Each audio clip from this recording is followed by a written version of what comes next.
ಭೂತಯ್ಯನ ಮಗ ಅಯ್ಯೋ ಸಿನಿಮಾ ಅವರಿಗೆ ಮತ್ತೊಂದು ಬ್ರೇಕ್ ಕೊಡುತ್ತೆ. ಅಲ್ಲಿಂದ ವಿಷ್ಣುವರ್ಧನ್ ಅವರು ಇನ್ನು ಹಿಂದೆ ತಿರುಗಿ ನೋಡೋದೇ ಇಲ್ಲ. 70-80 ಈ ಸಂದರ್ಭದಲ್ಲಿ GK ವೆಂಕಟೇಶ್ ಅವರ ಹಿನ್ನೆಲೆ ಸಂಗೀತ ಅಂದರೆ ಅದೊಂದು ಕಮಾಲ್ ಮಾಡಿಬಿಡೋದು. ಸಿನಿಮಾದ ಕ್ಲೈಮ್ಯಾಕ್ಸ್ ಅತ್ಯದ್ಭುತವಾಗಿ ಮೂಡಿ ಬಂದಿದೆಯಂತೆ ಅಂತೆಲ್ಲ ಆಗ ಪತ್ರಿಕೆಗಳಲ್ಲಿ ಸುದ್ದಿಯಾಗಿರುತ್ತೆ ಈ ಸಿನಿಮಾ ರಿಲೀಸ್ಗೂ ಮುಂಚೆನೆ. ಈ ಸಿನಿಮಾದಲ್ಲಿ ಬಹುಬೇಡಿಕೆ ನಟರು ಯಾರು ಇರಬಾರ್ದು, ಎಲ್ಲ ಹೊಸಬರೇ ಇರಬೇಕು. ರಾಜ್ಕುಮಾರ್ ಅವರು ಇದ್ದರೆ ಮಾತ್ರನೇ ನನ್ನ ಸಿನಿಮಾ ಸಕ್ಸಸ್ ಆಗೋದಾ? ಹಾಗಾದರೆ ನಾನು ರಾಜ್ಕುಮಾರ್ ಅವ್ರ ಸಿನಿಮಾ ಮಾಡೋದೇ ಇಲ್ಲ.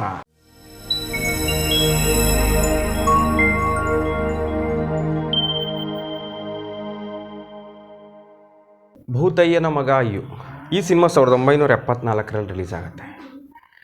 ಆ ಸಿನಿಮಾದ ನಿರ್ದೇಶಕರು ಸಿದ್ಲಿಂಗಯ್ಯನವರು ರಾಜ್ಕುಮಾರ್ ಇಲ್ಲದೇ ಬೇರೆ ನಟರನ್ನು ಹಾಕ್ಕೊಂಡು ನಾನು ಸಿನಿಮಾವನ್ನು ಸಕ್ಸಸ್ ಮಾಡ್ತೀನಿ ಅನ್ನೋ ಒಂದು ಹಠ ತೊಟ್ಟು ಈ ಸಿನಿಮಾವನ್ನು ನಿರ್ದೇಶನ ಮಾಡ್ತಾರೆ.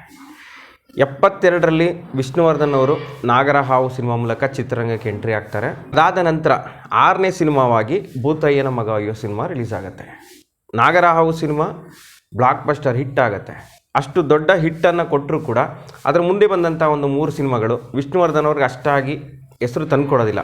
ಆದರೆ ಅಣ್ಣವ್ರ ಜೊತೆ ಅವರು ಗಂಧದ ಗುಡಿ ಸಿನಿಮಾದಲ್ಲಿ ಅಭಿನಯವನ್ನು ಮಾಡ್ತಾರೆ. ಆದರೆ ಅಣ್ಣವರ ತಮ್ಮನಾಗಿ ನಟನೆ ಮಾಡಿ ಕನ್ನಡ ಚಿತ್ರಪ್ರೇಮಿಗಳಿಂದ ಸೈ ಅನ್ನಿಸ್ಕೋತಾರೆ. ಆ ಟೈಮ್ನಲ್ಲೇ ಸಿದ್ಲಿಂಗಯ್ಯನವ್ರ ಮನಸ್ಸಲ್ಲಿ ಈ ವಿಚಾರ ಬರೋದು. ಬಂಗಾರದ ಮನುಷ್ಯ ಮತ್ತು ದೂರದ ಬೆಟ್ಟ ಸಿನಿಮಾ ಸಕ್ಸಸ್ ಆದಮೇಲೆ ಕೆಲವ್ರು ಏನು ಹೇಳ್ತಾರಂತೆ, ಸಿದ್ಲಿಂಗಯ್ಯನವರು ನಿರ್ದೇಶಕರಾಗಿರಬಹುದು, ಆದರೆ ಆ ಸಿನಿಮಾದಲ್ಲಿ ರಾಜ್ಕುಮಾರ್ ಅವರು ನಾಯಕ ನಟರಾಗಿ ನಟನೆ ಮಾಡಿರೋದಕ್ಕೆ ಆ ಸಿನಿಮಾಗಳು ಅಷ್ಟು ದೊಡ್ಡ ಸಕ್ಸಸ್ ಆಗ್ತಾ ಇರೋದು.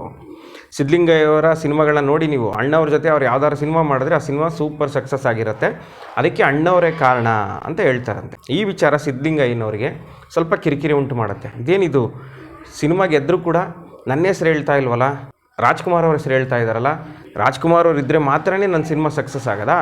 ಹಾಗಾದರೆ ನಾನು ರಾಜ್ಕುಮಾರ್ ಅವ್ರ ಸಿನಿಮಾ ಮಾಡೋದೇ ಇಲ್ಲ, ಬೇರೆ ಹೊಸ ನಾಯಕರನ್ನು ಇಟ್ಕೊಂಡು ಸಿನಿಮಾವನ್ನು ಸಕ್ಸಸ್ ಮಾಡ್ತೀನಿ ಅಂತ ಒಂದು ಹಠ ತೊಟ್ಟವರು ಭೂತಯ್ಯನ ಮಗ ಅಯ್ಯೋ ಸಿನಿಮಾವನ್ನು ಮಾಡಲಿಕ್ಕೆ ಮುಂದಾಗ್ತಾರೆ. ಆಗ ಅವರ ಕಣ್ಣಿಗೆ ಬಿದ್ದದ್ದು ಗೋರೂರು ರಾಮಸ್ವಾಮಿ ಅಯ್ಯಂಗಾರ್ ಅವರ ವೈಯಾರಿ ಕಥಾ ಸಂಕಲನ.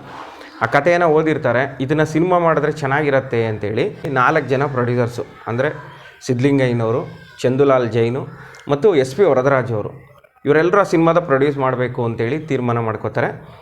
ಗೋರೂರು ರಾಮಸ್ವಾಮಿ ಅಯ್ಯಂಗಾರ್ ಅವ್ರ ಮನೆಗೆ ಹೋಗ್ತಾರೆ. ಅಲ್ಲಿ ಸಿದ್ಲಿಂಗಯ್ಯನವರು ಈ ವಿಚಾರವನ್ನು ಹೇಳ್ತಾರೆ. ಸಿದ್ಲಿಂಗಯ್ಯ ಮತ್ತು ವರದಪ್ಪನವರು ಈ ಥರ ನಿಮ್ಮ ವೈಯಾರಿ ಕಥಾ ಸಂಕಲನ ಇದೆಯಲ್ಲ ಅದನ್ನು ಸಿನಿಮಾ ಮಾಡಬೇಕು ಅಂದಾಗ ರಾಮಸ್ವಾಮಿಯವರು ಹೇಳ್ತಾರಂತೆ, ಎಲ್ಲಪ್ಪ ಇದನ್ನು ಸಿನಿಮಾ ಮಾಡೋಕ್ಕೆ ಹೇಗತ್ತೆ, ಇದೊಂದು ಸಣ್ಣ ಕತೆ, ಇದನ್ನು ಹೇಗೆ ಸಿನಿಮಾ ಮಾಡ್ತೀರಿ ಅಂತೆಲ್ಲ ಹೇಳಿ ನಿರಾಕರಿಸ್ಬಿಡ್ತಾರಂತೆ. ಕಡೆಗೆ ಸಿದ್ಲಿಂಗಯ್ಯನವರು ಮತ್ತು ವರದಪ್ಪನವ್ರು ಬಿಡೋದಿಲ್ಲ, ಇಲ್ಲ ನಾವು ಹೇಗಾದರೂ ಮಾಡಿ ಅದು ಚಿತ್ರಕಥೆಯನ್ನು ರೆಡಿ ಮಾಡಿಕೊಂಡು ಸಿನಿಮಾ ಮಾಡ್ತೀವಿ, ಚೆನ್ನಾಗಿ ಮಾಡ್ತೀವಿ ನಾವು, ದಯವಿಟ್ಟು ಅದ್ರ ಪರ್ಮಿಷನ್ ಕೊಡಿ ಅಂದಾಗ ಅವರು ಆ ಕಥೆಯ ಹಕ್ಕನ್ನು ಸಿದ್ಲಿಂಗಯ್ಯನವರು ಕೊಡ್ತಾರೆ. ಸಿದ್ಲಿಂಗಯ್ಯನವರು ವೈಯಾರಿ ಕಥೆಯನ್ನು ಓದಿ ಅದಕ್ಕೊಂದು ಅದ್ಭುತವಾದ ಚಿತ್ರಕಥೆಯನ್ನು ತಯಾರು ಮಾಡ್ತಾರೆ ಮತ್ತು ಆ ಸಿನಿಮಾದ ಸಂಭಾಷಣೆಕಾರರಾಗಿ ಅವರ ಸ್ನೇಹಿತ ಹುಣಸೂರು ಕೃಷ್ಣಮೂರ್ತಿ ಅವರಿಗೆ ಜವಾಬ್ದಾರಿಯನ್ನು ಕೊಡ್ತಾರೆ. ಅಲ್ಲಿಂದ ಸಿನಿಮಾದ ಕೆಲಸಗಳು ಶುರುವಾಗುತ್ತೆ. ಆರಂಭದಿಂದಲೇ ಸಿದ್ಲಿಂಗಯ್ಯನವರು ಒಂದು ತೀರ್ಮಾನ ಮಾಡ್ಕೊಬಿಟ್ಟಿರ್ತಾರಂತೆ, ಈ ಸಿನಿಮಾದಲ್ಲಿ ಬಹುಬೇಡಿಕೆ ನಟರು ಯಾರು ಇರಬಾರ್ದು, ಎಲ್ಲ ಹೊಸಬರೇ ಇರಬೇಕು, ಪೋಷಕ ನಟರು ಬೇಕಾದ್ರೆ ಹಳಬರು ಇರಲಿ, ಮೈನ್ ರೋಲ್ಗೆ ಎಲ್ಲ ಹೊಸಬ್ರನ್ನೇ ಹಾಕೋಣ ಅಂತೇಳಿ ಆ ಸಿನಿಮಾದ ನಾಯಕರಾಗಿ ವಿಷ್ಣುವರ್ಧನ್ ಅವ್ರನ್ನ ಆಯ್ಕೆ ಮಾಡ್ಕೋತಾರೆ. ಮತ್ತೊಬ್ಬ ನಾಯಕನಾಗಿ ಲೋಕೇಶ್ ಅವ್ರನ್ನ ಆಯ್ಕೆ ಮಾಡ್ಕೋತಾರೆ. ಇನ್ನು 2 ಹೀರೋಯಿನ್ಗಳು, 2 ಕೂಡ ಹೊಸಬ್ರೆ, ಭವಾನಿ ಮತ್ತು ಶಾರದಮ್ಮ. ನಾನು ಹೇಗೆ ರಾಜ್ಕುಮಾರ್ ಅವ್ರನ್ನ ಬಿಟ್ಟು ಕೂಡ ನಾನು ಸಿನಿಮಾವನ್ನು ಸಕ್ಸಸ್ ಮಾಡ್ತೀನಿ ಅನ್ನೋದನ್ನು ತೋರಿಸ್ಬೇಕು ಈ ಸಿನಿಮಾದಲ್ಲಿ ಅಂತೇಳಿ ಎಲ್ಲ ಹೊಸಬ್ರನ್ನೇ ಕರ್ಕೊಂಡು ಸಿನಿಮಾ ಕೆಲಸಗಳು ಶುರುವಾಗುತ್ತೆ. ಸಿನಿಮಾದ ಶೂಟಿಂಗ್ ಆಗೋದು ತಲಕಾಡು ಮತ್ತು ಚಿಕ್ಕಮಗಳೂರಿನ ಕಳಶಾಪುರ ಹಾಗೂ ಧರ್ಮಸ್ಥಳ ಈ ಭಾಗದಲ್ಲಿ ಹೆಚ್ಚಾಗಿ ಶೂಟಿಂಗ್ ನಡೀತದೆ. ಕಳಶಾಪುರದ ಮೇಲೆ ಯಾಕೆ ಅಭಿಮಾನ ಅಂದರೆ ಸಿದ್ಲಿಂಗಯ್ಯನವರಿಗೆ ಬಂಗಾರದ ಮನುಷ್ಯ ಸಿನಿಮಾದ ಬಹುಪಾಲು ಚಿತ್ರೀಕರಣ ಕೂಡ ಕಳಶಾಪುರದಲ್ಲೇ ಆಗಿರುತ್ತೆ. ಹೀಗಾಗಿ ಅವರು ಭೂತಯ್ಯನ ಮಗ ಅಯ್ಯೋ ಸಿನಿಮಾದಕ್ಕೂ ಕೂಡ ಕಳಶಾಪುರವನ್ನೇ ಆಯ್ಕೆ ಮಾಡ್ಕೋತಾರೆ. ಮತ್ತು ಕನ್ನಡದ ಮೊಟ್ಟ ಮೊದಲ ಸಿನಿಮಾ ಹೊರಾಂಗಣದಲ್ಲಿ ಕಂಪ್ಲೀಟ್ ಚಿತ್ರೀಕರಣ ಮಾಡಿದಂತಹ ಪ್ರಥಮ ಸಿನಿಮಾ ಭೂತಯ್ಯನ ಮಗ ಅಯ್ಯೋ ಸಿನಿಮಾ ಅತ್ಯದ್ಭುತವಾಗಿ ಮೂಡಿ ಬರುತ್ತೆ. ಸಿನಿಮಾ 1974ರಲ್ಲಿ ರಿಲೀಸ್ ಆಗುತ್ತೆ. ಬೆಂಗಳೂರು ಮೇನಕ ಮೇನ್ ಥಿಯೇಟ್ರು, ಮೈಸೂರಿನಲ್ಲಿ ಪದ್ಮ ಮೇನ್ ಥಿಯೇಟ್ರು. ರಿಲೀಸ್ ದಿನದಿಂದನೇ ಅದ್ಭುತ ಓಪನಿಂಗನ್ನು ಪಡ್ಕೊಬಿಡುತ್ತೆ. ಯಾಕಂದರೆ ಸಿದ್ಲಿಂಗಯ್ಯನವರ ಡೈರೆಕ್ಷನ್ ಮೇಲೆ ಜನಗಳಿಗೆ ಒಂದು ನಂಬಿಕೆ. ಈ ಸಿನಿಮಾವನ್ನು ನಾನು ಸಕ್ಸಸ್ ಮಾಡೇ ಮಾಡ್ತೀನಿ ಅಂತ ಚಾಲೆಂಜ್ ಹಾಕಿ ಸಿದ್ಲಿಂಗಯ್ಯನವರು ನಿರ್ದೇಶನ ಮಾಡಿದ್ದಾರೆ ಮತ್ತು ಆ ಸಿನಿಮಾದ ಕ್ಲೈಮ್ಯಾಕ್ಸ್ ಅತ್ಯದ್ಭುತವಾಗಿ ಮೂಡಿ ಬಂದಿದೆಯಂತೆ ಅಂತೆಲ್ಲ ಆಗ ಪತ್ರಿಕೆಗಳಲ್ಲಿ ಸುದ್ದಿಯಾಗಿರುತ್ತೆ ಈ ಸಿನಿಮಾ ರಿಲೀಸ್ಗೂ ಮುಂಚೆನೇ. ಕೊನೆಯಲ್ಲಿ ಕ್ಲೈಮ್ಯಾಕ್ಸ್ ಮಾಡ್ತಾ ಇದ್ದಾರಂತೆ, ಭಾಳ ಅದ್ಭುತವಾಗಿ ಮಾಡ್ತಾ ಇದ್ದಾರಂತಪ್ಪ. ಹಾಲಿವುಡ್ ಶೈಲಿ, ಹಿಂದಿ ಸಿನಿಮಾ ಶೈಲಿನಲ್ಲಿ ಆ ಸಿನಿಮಾದ ಕ್ಲೈಮ್ಯಾಕ್ಸನ್ನು ಮಾಡ್ತಾ ಇದ್ದಾರಂತೆ. ನೀರೊಳಗಡೆ ಆ ಸಿನಿಮಾದ ಕ್ಲೈಮ್ಯಾಕ್ಸನ್ನು ಮಾಡಿರೋದು ಅಂತೆಲ್ಲ ಚರ್ಚೆಗಳು. ಮತ್ತು ನಾಗರಹಾವು ಸಿನಿಮಾ ಮೂಲಕ ವಿಷ್ಣುವರ್ಧನ್ ಅವರು ಕೂಡ ಹೆಸರನ್ನು ಮಾಡಿರ್ತಾರೆ. ಅಣ್ಣವ್ರ ಜೊತೆ ಗಂಧದ ಗುಡಿನಲ್ಲೂ ಕೂಡ ನಟನೆಯನ್ನು ಮಾಡಿ ಸೈ ಅನ್ನಿಸ್ಕೊಂಡಿರ್ತಾರೆ. ಹೀಗಾಗಿ ವಿಷ್ಣುವರ್ಧನ್ ಅವರು ಆ ಸಿನಿಮಾದ ನಾಯಕ, ಒಬ್ಬ ಯುವ ನಾಯಕ. ನಾಗರಹಾವು ಅದ್ಭುತವಾಗಿ ಬಂದಿತ್ತು. ಈ ಸಿನಿಮಾದಲ್ಲೂ ವಿಷ್ಣುವರ್ಧನ್ ಚೆನ್ನಾಗಿ ಮಾಡಿರ್ತಾರೆ ಅನ್ನೋ ಕಾರಣದಿಂದ ಆ ಸಿನಿಮಾದ ಬಗ್ಗೆ ಎಲ್ಲಿಲ್ಲದ ಕ್ರೇಜ್ ಕ್ರಿಯೇಟ್ ಆಗಿರುತ್ತೆ. ಆ ಸಿನಿಮಾ ರಿಲೀಸ್ ದಿನವೇ ಭರ್ಜರಿ ಓಪನಿಂಗ್ ಪಡೆಯುತ್ತೆ. ರಾಜ್ಯದ ಎಲ್ಲ ಕೇಂದ್ರಗಳಲ್ಲೂ ಹೌಸ್ಫುಲ್. ನಾಗರಹಾವು ಸಕ್ಸಸ್ ಆಗಿದ್ರು ಕೂಡ ಅವರಿಗೆ ಮತ್ತೊಂದು ಬ್ರೇಕ್ ಬೇಕಾಗಿತ್ತು. ಭೂತಯ್ಯನ ಮಗ ಅಯ್ಯೋ ಸಿನಿಮಾ ಅವರಿಗೆ ಮತ್ತೊಂದು ಬ್ರೇಕ್ ಕೊಡುತ್ತೆ. ಅಲ್ಲಿಂದ ವಿಷ್ಣುವರ್ಧನ್ ಅವರು ಇನ್ನು ಹಿಂದೆ ತಿರುಗಿ ನೋಡೋದೇ ಇಲ್ಲಿ ಒಂದ್ರ ಮೇಲೆ ಒಂದು ಹಿಟ್ ಸಿನಿಮಾಗಳನ್ನು ಕೊಡ್ತಾ ಹೋಗ್ತಾರೆ. ಫ್ಯಾನ್ಸ್ ಫಾಲೋವರ್ಸ್ ಕೂಡ ಹೆಚ್ಚಾಗ್ತಾ ಹೋಗ್ತಾರೆ. ಅಲ್ಲಿಂದ ವಿಷ್ಣುವರ್ಧನ್ ಅವರು ಕನ್ನಡ ಚಿತ್ರರಂಗದ ಮತ್ತೊಬ್ಬ ಮೇರು ಕಲಾವಿದ ಅಂತ ಅನ್ನಿಸ್ಕೊಂಡ್ಬಿಡ್ತಾರೆ. ಅಂಥ ಒಂದು ಹೆಸರನ್ನು ತಂದುಕೊಡುತ್ತೆ ಭೂತಯ್ಯನ ಮಗ ಅಯ್ಯೋ ಸಿನಿಮಾ. ಮತ್ತು ಆ ಸಿನಿಮಾದಲ್ಲಿ ನೋಡಿ ನೀವು ಯಾರ್ಯಾರು ಆ್ಯಕ್ಟಿಂಗ್ ಮಾಡಿದ್ದಾರೆ, ಪೋಷಕ ನಟರಾಗ್ಬೋದು, ನಾಯಕರಾಗ್ಬೋದು, ಎಲ್ಲರೂ ಕೂಡ ಅದ್ಭುತವಾದ ನಟನೆಯನ್ನು ಮಾಡಿದ್ದಾರೆ.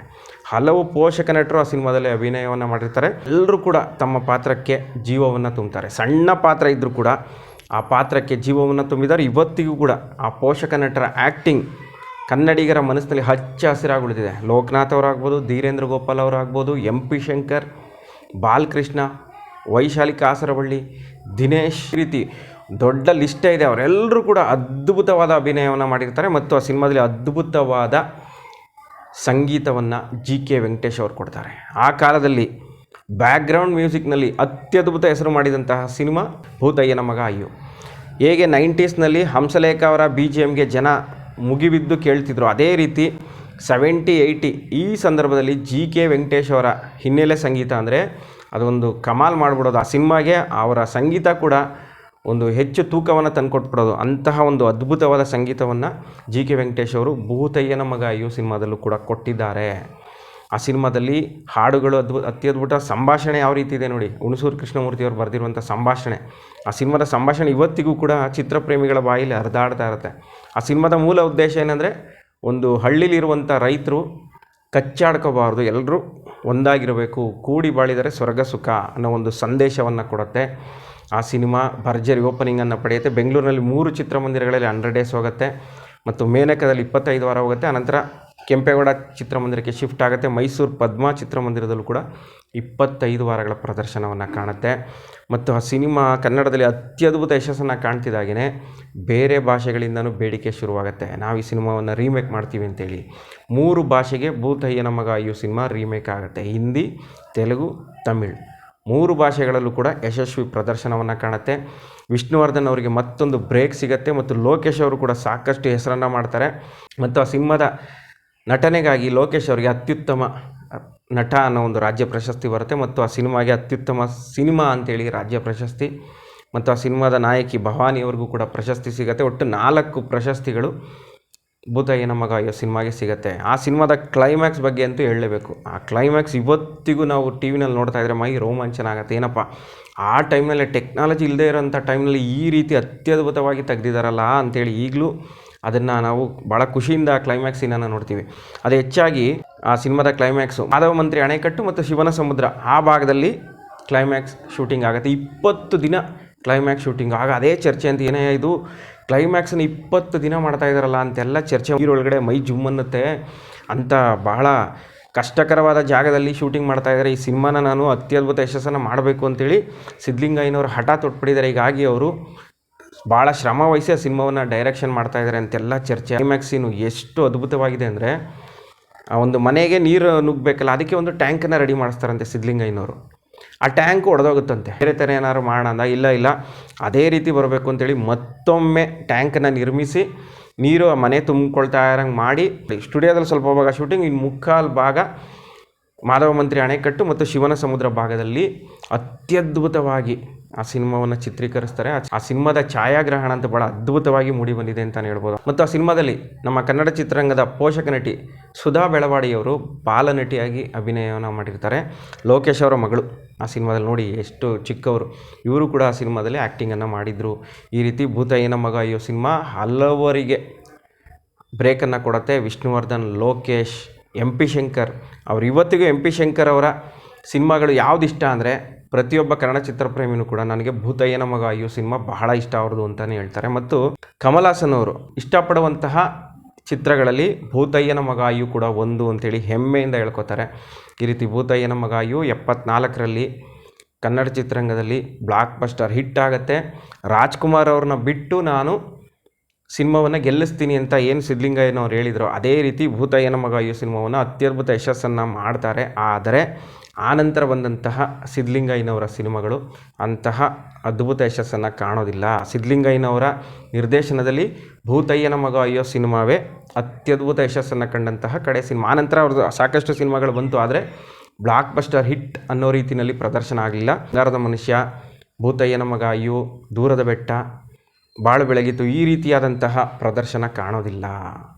ಸಿದ್ಧಲಿಂಗಯ್ಯನವರು ರಾಜ್ಕುಮಾರ್ ಅವ್ರನ್ನ ಬಿಡಬಾರ್ದಾಗಿತ್ತು ಅಂತಲೂ ಕೂಡ ಎಷ್ಟೋ ಜನ ಹೇಳಿದ್ದುಂಟು.